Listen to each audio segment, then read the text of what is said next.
You know what's unique about Five Nights at Freddy's? Viruses. And as a matter of fact, yes, I am referring to the various ransomware videos that have been making YouTube rounds over the past few months.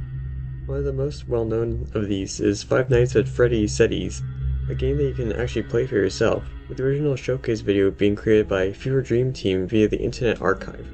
Since then, many more have sprung up, with one of the more recent ones being a Fnaf mobile port uploaded to Uncliam's channel. At first glance, it appears like many of the other ransomware videos made before, with lower quality graphics, creepy imagery, and random links popping up affiliated with money. You know, the fun things. However, upon my first watch of this game on Fusion Z Gamer's channel, I realized it's not necessarily like the others.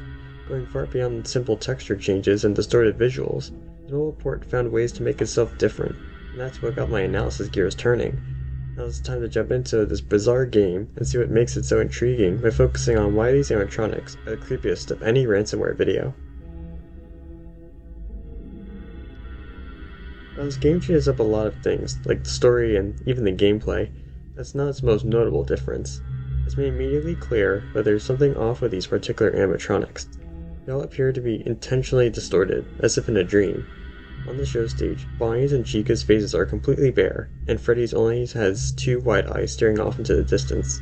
Foxy remains mostly obscured in shadows, but something about the way he looks into the camera is creepier than the official game. It's more sinister. He's stalking us carefully and patiently. His absence of movement, something that our player calls out, only increases this feeling, but he doesn't appear to experience the same sense of dread. The other animatronics, however, are incredibly active, with all three disappearing off the stage within the first 30 seconds.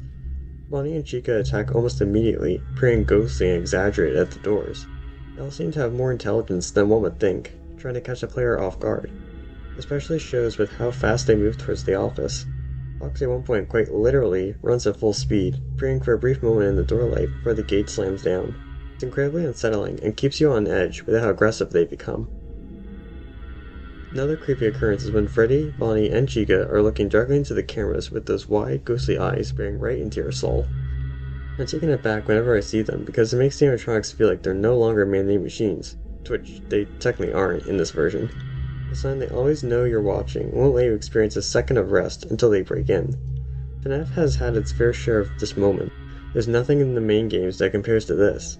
The instance is made even worse with the grating camera noises and lower quality graphics. The most ominous segment in the entire night is the 2 hours between 3 and 5 a.m., where all the animatronics disappear from the cameras.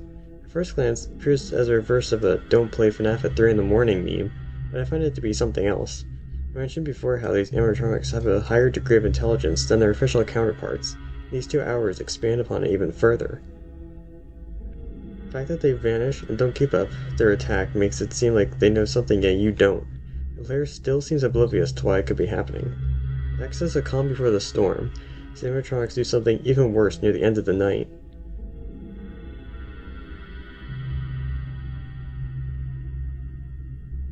Gameplay cuts to 5 a.m. when a distorted version of the carnival theme starts blaring and all the animatronics suddenly appear in the dining hall. Seeing them just return with no warning is terrifying enough, but the fear ramps up when they vanish again to be replaced by a single figure, which I believe is supposed to be the collective spirits inside the animatronics. Similar to Foxy, Spirit rushes the door at tremendous speed, giving the player only a few seconds to react. From then on, it appears on every camera, attacking at every door with as many chances as it can take. Sword music is still playing during its movements, which only adds to the terror. Despite the player's best efforts, it eventually gets into the office, with those ghostly eyes visible, staring at him coldly as the 6 a.m. screen finally appears.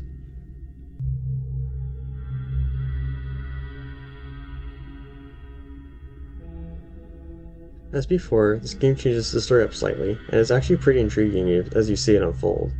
The first cutscene describes animatronics as famished monsters that will go to any lengths to eat. They unfortunately have their sights set on you.